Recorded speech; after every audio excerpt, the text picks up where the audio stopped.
Happy New Year! The first release of the year is already here, and let's see what we built.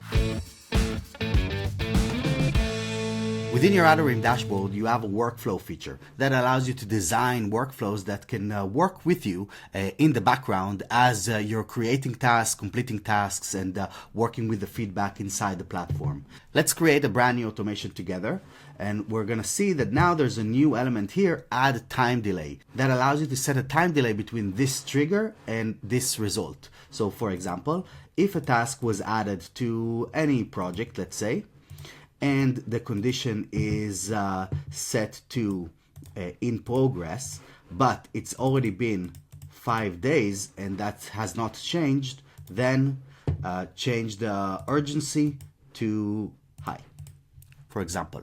Let's do another one. Let's say that a task was added to all of these projects. A brand new task is created, but the status is set to open still for 5 days after. Then I want to change the assignee of this project and assign this to myself, because now I need to step in and check what's going on. Why has this hasn't moved? Here's another cool one to help you manage your backlog. So let's say that a tag was added to any project and the tag itself was backlog.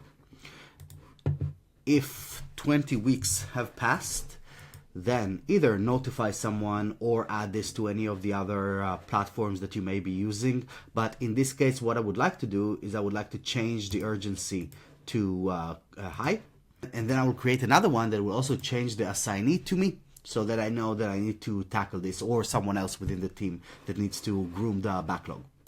Now, this opens up unlimited possibilities within Atarim, and so it's exciting to open 2026 with this small but potent feature. There's also more options coming into the workflows tool very soon, like the page statuses that you already saw from the last quarter inside the visual collaboration interface. So kind of bringing that and tying this back into here so you can make changes based on page statuses. And then later this year, as we're introducing project statuses as well, this is gonna be very, very powerful at that point. So with this, have an amazing 2026, and I'll see you on the next update.